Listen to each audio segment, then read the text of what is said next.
All right, ladies, this is Alex from Mindful Attraction 2.0. And in today's video, we're going to be talking about the one compliment that men want to hear. All right.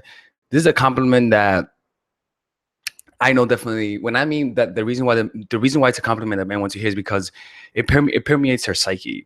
It's the type of compliment that actually gets them to react to you. All right. And again, these are things that I know kind of work on me.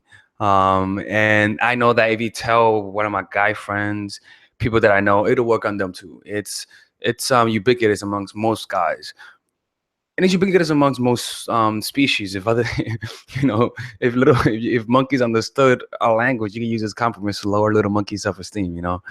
Don't do that. Don't lower monkey self-esteem. They have a rough life as it is.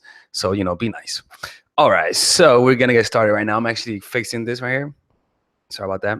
I'm putting down the link for those who still want to sign up for my seminar in July 1st in July 8th and 9th in New York City. You get the description. No, the link to the seminar is in the description below. It's going to be a 2-day seminar around 6 to 8 hours. I'm going to be going over how to transform yourself, how to change your self-image, how to seduce men, how to pretty much how to attract guys in multiple situations, and how to eliminate neediness. And again, you'll be able to meet me, and you'll be able to meet my 6'3" self. I'm definitely not 5'9", and it's gonna be fun because I can answer some of your questions. And yeah, so go and check it out. All right. So let's get started. All right. So let's put on for those who don't know, this is a live stream. How many people are watching this? La la la la la la la. Okay, all right. So 92 people are watching it. Good. It raises my self-esteem. Okay, let's get started. So pretty much this is one thing. Something about compliments is that something that is extremely underrated about compliments is timing. All right, I'm gonna talk about 2 factors that makes the perfect compliment. All right, timing is extremely important because it's the best time to give a compliment is when the person feels the weakest. That's when the compliment permeates your spirit even more. All right. Another thing about compliments is that it also depends on the source of the compliment. Who's complimenting you? Which is to say, the person who's complimenting you, what do they represent to you in their minds? Do they represent value, or are they just any other person? It's one thing being complimented by somebody that you love as opposed to somebody that you don't know. It's completely different. It's something getting complimented by someone who always criticizes you as opposed to somebody who always gives you compliments. So as you can see, the type of compliment matters. I mean, the timing of the compliment matters, and the source of the compliment, who's giving you the compliment. All right. Now, the next aspect is the superficial aspect, which is the compliment itself matters. Right. But all of that is dependent upon the 2 initial factors, which is the timing and the person. All right. So this is how it's done. In order for you to create this, in order for you to put it in the compliment, you first have to get the soil right. And is this, you want your compliment to fortify the person. It's not based on truth, but simply based on getting the reaction that you want. So it's kind of like a basketball player. A basketball player will take compliments and encouragements the most when he's having a tough day. If he's shooting the ball and he's not making the shots, he's going to take your compliments more because he's looking for some source of self-esteem because he feels bad about himself. So as you can see, the person will want to hear anything that's good simply to feel better. So that's the key. The first key is for you to first learn how to make a person feel weak, or either make them feel weak or find a weak spot. All right. That's one way. How do you do that? You make a person feel weak through initially being cold to them. All right. That's one way. So being cold in terms of talking about a guy that you find attractive, talking about talking about how he's not your type of guy. Talking about the reason why that's important is because if you talk about if you talk about, for example, if he's a white guy, you say, oh, I love black guys, right? All right. Suddenly, yeah, you're like, oh, fuck, you like black guys? Oh, Lord. But then you're like, there's something about you, though, that I find you're different, though. Like, I usually don't go for white guys, but you're different because of this, because of that. Your compliment then hits them more. Why? Because you're pushing them away. You're not my type. But then, and initially, when you say telling them you're not my type, it puts their self-esteem low. And then you say, but boy, this is why I like you. You see, so it's one thing to say I like you because it is, but it's another thing to first make them feel weak, first instill some lack of confidence, and then build them up. All right, because it's kind of like removing blocks from a building, right? In order for you to put in new, in order for you to put in new bricks, you first need to take away the old bricks. After a while, if you keep doing that, the whole building is going to be made out of a new bricks if you keep taking away bricks and putting in new ones. So that's the thing with compliments, is that you take away the confidence and then you put in confidence with your own words. So he's going to begin to like you more because you become a source of confidence. And so the lack of your attention suddenly weakens him. And now suddenly, as a result of that, you become the person who he wants to hear the compliments most out of. It's kind of like a basketball player. If you're a basketball player and you're always being criticized by a certain analyst, and he tells you that you can never win the NBA championship, and everyone compliments you except that one analyst, who's the person who you're going to go to when you win the championship? The analyst who hated on you. You see, so if the analyst says, you know what, I was wrong, he's actually good, you can value his compliments more than the people who made you feel good throughout your whole career. Why? Because he became your source of unhappiness. So you wanted to return to him for the validation. So that's how you set the ground, right? And that also coincides with the timing, because you in and of itself become the perfect timing, because simply by being you at any moment, as long as he fears you, as long as he feels that he might lose you. I'm not talking about fear, intimidation. I'm talking about fear of losing you, or fear of not making you happy. Anything you say, he's gonna accept. All right. So another aspect of compliments is, again, these all encompass one compliment, because this is like the perfect formula. Maybe I should change it to the perfect formula for compliments, something like that. So don't compliment what he was born with, which is his looks. Except me, compliment me. I like compliments, I'll take it. Don't compliment something that he was born with, but rather compliment something that he worked for, something that he's actually put time to. Don't say, "Oh my God, you're so beautiful." Say, "Oh my goodness, oh my goodness, I like the way your shirt matches your shoes," or "I like the way, um, I like the way you put time into this." Blah blah blah blah. Right? It makes a person think. You know, like if somebody's, for example, this one girl once complimented me about my skateboard. She was like, "You know what? I like your skateboard, man. You actually put the time into actually putting the wheels bigger. It's actually kind of cool. I should actually get something like that. That's very creative." And I'm like, "Oh, you are right. That is very creative." And so that actually made me feel good. And I remember her for that, She ran away though. Yeah, I never heard from her again. All right. So yeah, and that's how it's done. Don't compliment as something that he was born with. Compliment something that he worked for. And so when you put this into perspective, right? I talked about the weak part, that you making him weak, but this is another aspect, and the most important thing. Okay, this is actually one of the most important parts, is that you want to compliment him, but on something that he isn't as good at, but he does on the side that most people don't know about. For example, if I am let's say LeBron James, right? Fuck LeBron. Nah, I'm kidding with you. He's a cool guy. I like him. Nah, he has a victim mentality. I think he does. But let's say LeBron James. He's an amazing basketball player, right? An amazing basketball player. What do basketball players feel insecure about? Intelligence. They're usually called stupid, right? So that's an underlying insecurity that's masked by a overcompensation of skill sets. I'm not saying that they're all lack confidence, but what I'm saying is that they understand that people think basketball players are dumb. And so they always hear the compliment of their skill sets, but they never hear the compliment of their brain, their intellectual ability, their creativeness, their business and entrepreneurial mentality, right? So if you want to compliment LeBron James, which compliment do you think it'll hit him better? The compliment of being an amazing basketball player, or the compliment of him being able to not just be a good basketball player, but be an entrepreneur and being able to think outside the box? He's going to value that more because less people notice that one part. So if you know, so that, and for example, with me, it would be, let's say that I know you, I make YouTube videos, cool, all right.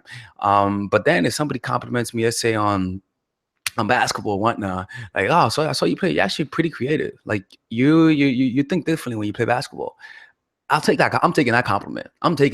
Trust me. I'm taking that compliment. I'm like, "Oh, you know what? You're right." Most people don't tell me that, but you know what? You're right. And so it's all about finding that one thing that they do on the side, but they don't get as much praise and admiration from. All right. And when you learn how to hit that spot and you put everything together, which is becoming his source of happiness, him fearing that he might lose you, not by you telling him or intimidating him, but by you being outcome independent and having other options. And I'm not saying that to intimidate him, but you know what I'm saying.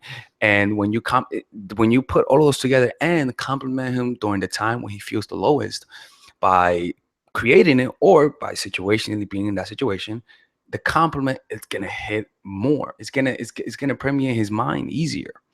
And I'm telling you, like, this is something that this should not be your primary. This is the thing. This should not be your primary mode of getting a guy's attention, because compliments could go south easily. If you compliment a guy on something that he continuously hears, he's gonna grow tired of it. It's kind of like a woman. If she continually gets complimented on her looks, she's gonna grow tired of those compliments. And she goes, oh, she's like, yeah, I don't want to hear that. That's cool. I know I'm hot, right? You're like, Alex, I know I'm hot. Stop hollering at me, Alex. But hey girl, but you're hot. Stop hollering at me. You know what I'm saying? So that's something you got to realize, is that you got to find the one part that's acknowledged, that's not met and needed for them in the form of compliments. All right. And people are going to remember you for that. Men are going to remember you for that. Let me see. I'm reading some of the comments right now quickly. And again, compliments should not be something that you use all the time. Use it sparingly. Use it when he does something that you want him to continue exhibiting. Use it to get a reaction. Sadly, it doesn't need to be true, because you could compliment someone on something and not even mean it, but the person believes it. Their self-esteem rises, and sadly, you could get their way with them. I'm hoping you guys have benevolent intentions rather than malevolent, but the likelihood that's not going to happen. All right, but generally that's what tends to happen.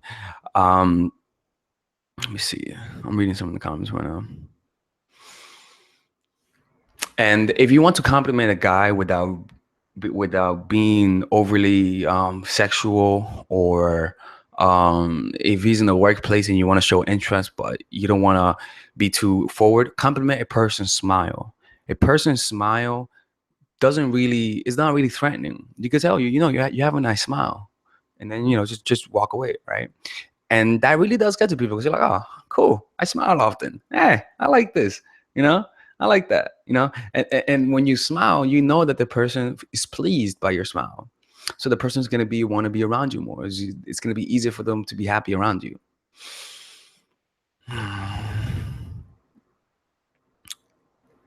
Look at this. You see this? I put a background up there. So I started decorating my room. That right there says make America read again, right? We all love to read tweets. Strand books. I put the title, the book title, The Prince. I actually want to put each book like in a certain side of the wall, kind of like an art exhibit, but with my books. I feel like I'm Ty Lopez, well, without the annoying ads. Fuck Ty Lopez, man. I hate his ads. He's everywhere, man. Fuck him. Let me see. Yeah, man. That's pretty dope. And that's how it's done, man. Let me see. Something. Okay. So what's a sign that the compliment is getting to him? You know that the compliment is working when he's actually doing more of the thing that you compliment him on. If he's smiling more, you know that your compliment worked. If you compliment him on his biceps, or like, oh, are you working out? He's gonna want to work out more. If you compliment him on losing weight, he's gonna want to lose weight more. It's because you're encouraging him. People want to hear encouragement, and whenever they feel a positive emotion attached with a trait from which you complimented, like, I like that you're this, I like that you're that, they're gonna associate positive emotions with that trait, so they're gonna want to get more of it. It's kind of like with let me see an example with me. It's kind of like with these videos, I get people telling me that they like it. People tell me that I'm cute and stuff like that, and that makes me want to make more videos. Hearing everyone saying that I'm cute, not hot, but cute, sometimes handsome, but most of the time cute. It makes me want to keep making videos, because I'm getting good feedback. It's kind of like with my podcast. I have a podcast, but if you notice, I haven't made that many. Why? Because not a lot of people were downloading it. Yeah, you shouldn't make videos. You shouldn't make things to get for the outcome, but it does encourage me more. If I see people are watching those, they're gonna encourage me. If I see people complimenting me on the podcast, it's gonna encourage me to make more. So, and that's the same thing with compliments, is that they're working when they're doing more of that thing that you complimented. Compliments has a lot of power, and I'm gonna make a video on that. Right now, the next video I'm gonna make is I'm gonna finish this live stream. Is how to, let me see. It's either how to make a guy sexually addicted to you, or what men consider to be great sex. All right. So let me see what you guys think. Which one do you guys want me to talk about? How to make a guy sexually addicted to you, or what men consider great sex? Let's see what people say. I'm waiting. What happens if you give too much of the same compliment? Does he get bored? Yeah. Don't compliment him too much. Spare your compliments. You don't want to say a lot. You want to be more. You want it to be more organic, right? So don't say too much compliments. Oh, you pervs. Everyone's saying sex. Jesus Christ, what the hell? What the hell? You guys are crazy. This is incredible. You guys are crazy. Everyone's like saying, I have a group of pervs out here. So what do you guys consider great sex? God damn it. Okay. All right. I'll make that video. Jesus. Oh my God. You guys are. I swear to God, if you guys will see this, it looks kind of barbaric. Looks like I'm in Amsterdam. Okay, all right, I get it, guys. Okay, all right. No. Okay. No more.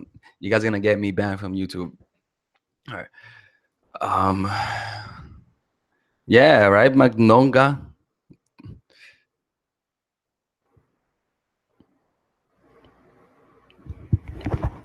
All right. I mean, I'll talk about the sex one. That one is gonna be more about the one thing that makes good sex. All right. And that one's going to, again, see, the way I like to teach, I don't like to teach things to do, right? I like to find the one tweak that creates the most change.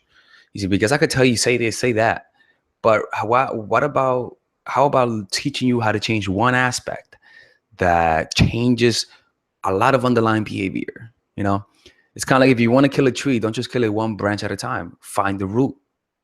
Find the root of each behavior, or finding one tactic that addresses that root, and suddenly results will follow. Effortless results will follow. All right, so that's what I'm gonna do. I'm gonna talk about this next. Okay. Anyways, people are asking me, can we have a curly hair routine? I don't have a curly hair routine. My hair is curly, man. I was born. All right, so this is what we're gonna do. Right? For those who are interested in the seminar, the link is down below. All right, and I'm gonna be promoting it this whole month, and I'll be in the live stream in a couple of minutes. All right, thank you and have a good day. Bye bye.